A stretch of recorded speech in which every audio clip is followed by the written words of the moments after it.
तो hello guys, कैसे हैं आप लोग। मेरे चैनल ओटाकू वनमा पे आपका स्वागत है। तो एपिसोड 20 के स्टार्टिंग में हम देखते हैं कि ये चेन आइस जेट और चीट को जेट लिक्विड में रिफाइन कर रहा होता है और वो स्पिरिट जेट लिक्विड को रिफाइन करते हुए सोचता है मुझे इसे रिफाइन करके की कंडेंसेशन के 5th स्टेज पे ब्रेक थ्रू करने में कोई प्रॉब्लम नहीं होनी चाहिए। उसके बाद हमें टियान यांग पीक का सीन दिखाया जाता है। टियान यांग पीक के एल्डर जिनका नाम झोंग लाओ डाओ है, वो टेबल पे हाथ मारते हुए कहते हैं वो कुछ ज्यादा ही कर रहे हैं और वो अपने कुछ डिसाइपल्स को कहते हैं आज से हमें डियान यांग पीक और रेन यांग पीक के लोगों से सख्त सावधान रहना होगा। और वो गुस्से से कहते हैं मेरे टियानयांग पीक के डिसाइपल्स को दबाना इतना आसान नहीं है। उसके बाद हमें रेनयांग पीक के एल्डर को दिखाया जाता है जिनका नाम किंग यांग जेन रेन है। वो कहते हैं जो भी ये सब कर रहा है उसे जल्दी ढूंढो। उसके बाद हमें माउंटेन का सीन दिखाया जाता है। वहाँ दो लड़के सेपरेट ग्रास इकट्ठा कर रहे होते हैं कि तभी उन पे दो लड़के पीछे से हमला कर देते हैं। वहाँ कुछ डिसाइपल्स ये देख के आपस में बात करने लग जाते हैं। पहला डिसाइपल कहता है ये तीन मेन पिक्स की तो ऐसी ही तैसी हो गई है। दूसरा डिसाइपल कहता है जब से ये सब शुरू हुआ है तब से इनमें से कोई भी इतनी आसानी से माउंटेन्स में नहीं आ सकते हैं, ना जाने कब उन्हें कोई नॉकआउट कर दे। तीसरा डिसाइपल कहता है उनके साथ जो हो रहा है होने दो, बस कोई मेरे साथ ऐसा ना करे। उसके बाद हमें दिखाया जाता है कोई डिसाइपल कहता है तुम ट्यानयांग पीक के बंदे यहाँ फेंगयुन स्टेज पे आओ, मैं तुम्हारे यहीं इंतजार कर रहा हूँ। कोई कहता है रेनयांग पीक के यूए कांग, ये यंग मास्टर तुम्हारा फेंगयुन स्टेज पे इंतजार कर रहा है, जल्दी आ जाओ। कोई कहता है डियांग पीक के जाओ लोग फेंगजुन स्टेज पे आओ, तुम मर जाओगे, मैं तुम्हें तब भी स्टेज से बाहर नहीं जाने दूंगा। उसके बाद हमें चूजवांग और चूलिंग को दिखाया जाता है जो हमें कुछ एपिसोड पहले मिली थी।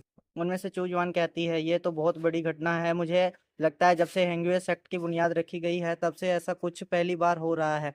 चूलिंग कहती है आखिर ये तीन मेन पिक्स के डिसाइपल्स इतनी लापरवाही से आपस में क्यों लड़ रहे हैं। चूजवान कहती है ये काफी समय से चल रहा है, आज नहीं तो कल ऐसा होना ही था। चोलिंग कहती है क्या पता किसी ने चुपके से ऐसा किया हो कि ये आपस में लड़ रहे हैं। तभी हमें ये चेन को दिखाया जाता है, वो छींकता है और कहता है अचानक से मुझे ठंड क्यों महसूस होने लगी। उसके बाद हमें दरवाजा खुलने का सीन दिखाया जाता है। सुबह हो जाती है, ये चेन अपने रूम से बाहर आता है। वो अंगड़ाई लेते हुए कहता है मैं तो थक गया हूँ, चलो आखिरकार ये पूरा तो हुआ। उसके बाद कहानी बताने वाला कहता है 2 दिन और 3 रात तक ये चेन ने पूरी तरह से 100 से ज्यादा स्पिरिट जेट लिक्विड बोतल्स को रिफाइन किया। फायर पे उसका कंट्रोल और स्पिरिट जेट लिक्विड को रिफाइन करने की आर्ट और भी एडवांस हो गई है। उसके बाद हमें उस ईगल को काफी दिनों बाद दिखाया जाता है। वो बेचारा भी पट्टियों में लिपटा होता है और वो येचन को देख के गू गू करने लग जाता है। येचन उसके पास जाके उसके सर पे हाथ रख कर कहता है क्या तुम्हें भूख लगी है।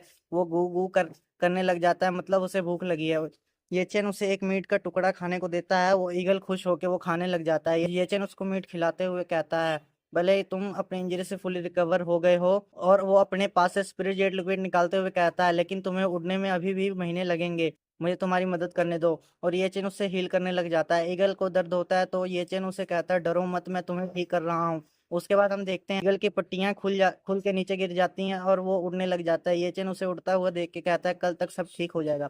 उसके बाद हमें येचन को हुआ के कमरे में दिखाते हैं। हुआ वहां सोया होता है। येचन उसे देख के सोचता है इस बच्चे की कंडेंटियल स्पिरिचुअल ओपनिंग बंद है और कई बड़े चैनल्स अभी तक नहीं खुले हैं। मेरिडियन डेवलपमेंट की बात तो छोड़ो, इस फिजिक के साथ अगर ये लकी ना हुआ तो ये पक्का कभी कल्टीवेटर नहीं बन पाएगा। कहानी बताने वाला कहता है साधारण हालत में एक व्यक्ति के मेरिडियंस तभी खुले होते हैं जब स्पिरिट अपर्चर पर कोई रुकावट ना हो, क्योंकि यही मेरिडियंस का प्रवेश द्वार होता है। जब स्पिरिट अपर्चर और मेरिडियंस खुले होते हैं तभी कोई व्यक्ति हेवन एंड अर्थ के स्पिरिचुअल की को अपने शरीर में ऑब्जॉर्व करके सही मायने में कल्टीवेटर बन सकता है। लेकिन अगर किसी व्यक्ति के मेरिडियंस जन्म से ही ब्लॉक हैं और वो कल्टीवेटर बनना चाहता है तो किसी और को उसके शरीर के मेरिडियंस खोलने पड़ेंगे। इसके बाद ये चेन हुआ से कहता है थोड़ी देर इंतजार करो, तुम्हारी डेस्टिनी बदलने वाली है। और ये चेन उसकी मेरिडियन अनलॉक करने लग जाता है। उसके बाद ये चेन उसकी मेरिडियन अनलॉक कर देता है और कहता है हेवन तुम्हें सलामत रखे। तो गाइस ये एपिसोड यहीं खत्म होता है, तो मिलते हैं अगले एपिसोड।